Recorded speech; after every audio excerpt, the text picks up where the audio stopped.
Video game publishers often use various tricks and marketing strategies to sell as many copies of their product as possible.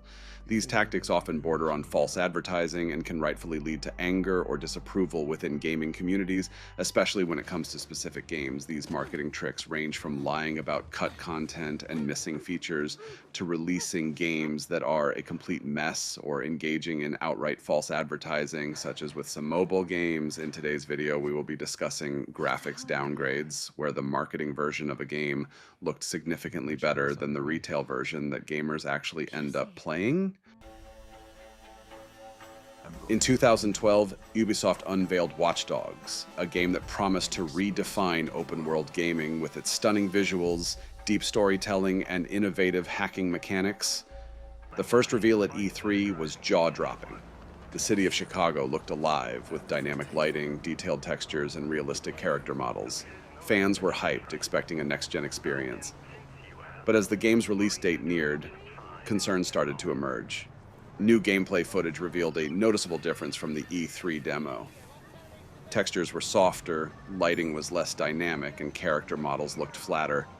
Initially, this was dismissed as typical development changes, but as the release date approached, it became clear Watch Dogs was facing a significant graphical downgrade. When the game launched in May 2014, the differences were impossible to ignore. The vibrant city from the E3 demo was now more static, with fewer lighting effects and less detailed environments. Reflections were toned down, and the city felt less alive. The character models, once so lifelike, appeared more rigid. Ubisoft explained that the game had been designed to run on both current and next-gen consoles, leading to compromises in visual fidelity. The hardware of older consoles, like the PS3 and Xbox 360, limited the graphical potential, forcing the team to scale back the visuals to ensure the game ran smoothly across all platforms. This downgrade sparked backlash. Fans felt misled by Ubisoft's promotional material, which showcased a version of the game that didn't match the final product. The term downgrade quickly spread across forums and reviews. Yet, Ubisoft continued to repeat these mistakes in future titles.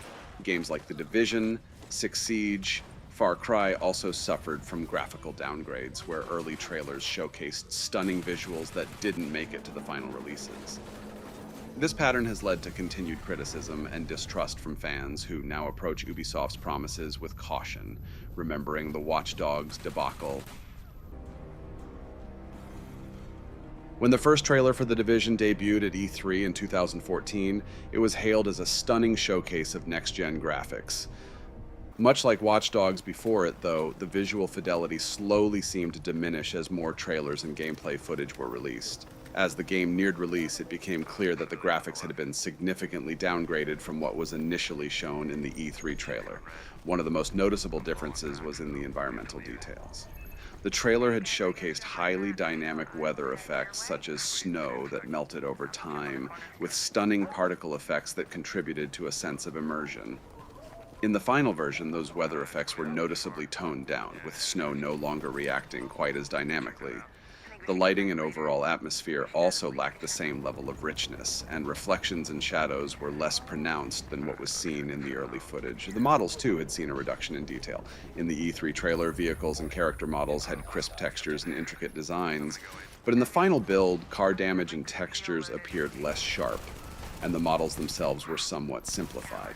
While the game still looked good overall, the gap between the promised visual fidelity and what players received became more apparent as the game's release drew nearer. Despite these downgrades, some elements of the game remained close to what was showcased in the original trailer. Fire effects, environmental destruction, and even certain particle effects still held up reasonably well. However, the initial promise of incredibly lifelike and detailed environments didn't quite match up with the final product. These changes were made for various reasons, such as optimizing performance across different platforms, particularly for consoles. While the downgrade was noticeable, it was a common trade-off for smoother gameplay, especially on lower-end hardware. Still, for PC players, there was hope that high-end rigs would allow for the graphical potential to be fully realized, with options like 4K texture packs and detailed graphical settings. to make up for the reduction in detail. However, many gamers viewed these explanations as little more than excuses. Some felt that Ubisoft used the limitations of console hardware as a convenient justification for downgrading the graphics rather than truly striving to meet the high expectations set by the original trailer. There was frustration that a game marketed with cutting-edge visuals had ultimately failed to live up to those promises, with some players feeling misled. This left many wondering if the downgrade was more about meeting release deadlines or cutting costs rather than technical limitations. While it's understandable to prioritize performance, it seemed to some that the trade-off was too significant for a game that had once been touted as a graphical benchmark for the generation. Stalker, Heart of Chernobyl has been one of the most anticipated games in recent years, but as more details emerged, it became clear that the final product wouldn't meet the high expectations set by GSC. The developers, known for their ambitious claims, seemed less than honest about the state of the game, especially when it came to the graphics and features that were promised. From the start, GSC showcased stunning trailers that highlighted the game's advanced visuals, including detailed environments, realistic lighting, and impressive physics. However, as gameplay footage was revealed, it became clear that the game had suffered a significant graphical downgrade. The vibrant, dynamic environments seen in early footage appeared less detailed, and the lighting effects looked far less impressive. Fans quickly noticed the difference between what had been promised and what was actually delivered, raising suspicions that the developers had exaggerated the game's capabilities. GSC's lack of transparency only fueled these concerns. The graphical downgrade was just one issue. Many players had expected game to expand on the dynamic world of the original, with NPCs having schedules and a more immersive, a life simulation experience. However, the world felt static and less interactive than anticipated. NPCs appeared more like set pieces than actual participants in the player's journey, and features that would have made the world feel alive were either scaled back or entirely missing. The game's advertised living world seemed more like an empty shell. In addition, game faced significant technical issues, including quest blocking bugs and inconsistent performance. Despite promises of a seamless experience, players encountered numerous bugs that halted progression, while others reported frame drops and stuttering even on high-end systems. These problems added to the growing sense that the game was far from the polished experience fans had been led to expect. Ultimately, the combination of a graphical downgrade, missing features, and technical issues left fans feeling deceived. GSC's overhyped promises and lack of honesty about the game's state have eroded trust within the community. While Stalker still holds potential with its unique atmosphere and core gameplay, it has fallen short of what was expected, leaving fans to wonder if the developers can salvage the game. Game stands as a reminder of the risks of overpromising and under-delivering in game development.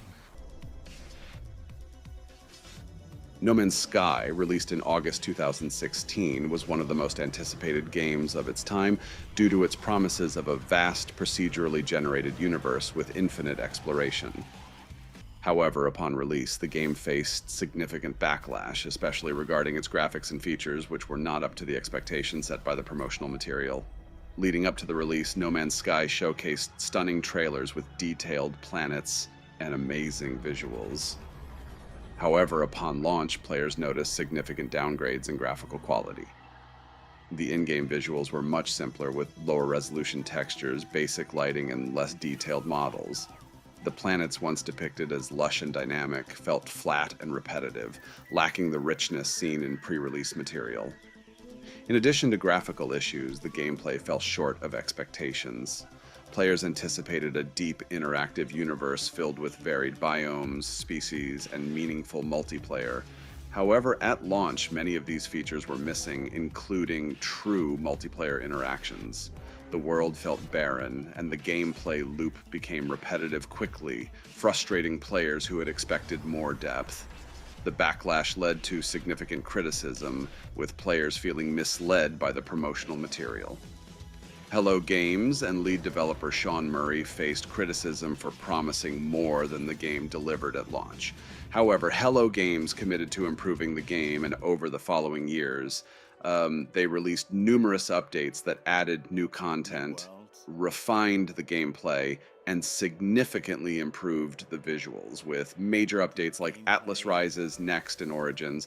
No Man's Sky transformed into a much more complete and visually impressive game. The updates added new features, improved graphics, and addressed the issues that plagued the launch version. Today, it's often cited as a success story for post-launch recovery, offering a far richer experience than initially delivered. All right, that wraps up today's video. Thanks for watching, and don't forget to hit that like button and subscribe for more content. Drop a comment below and let me know which game you were most disappointed with at launch. Catch you in the next one. What you see on screen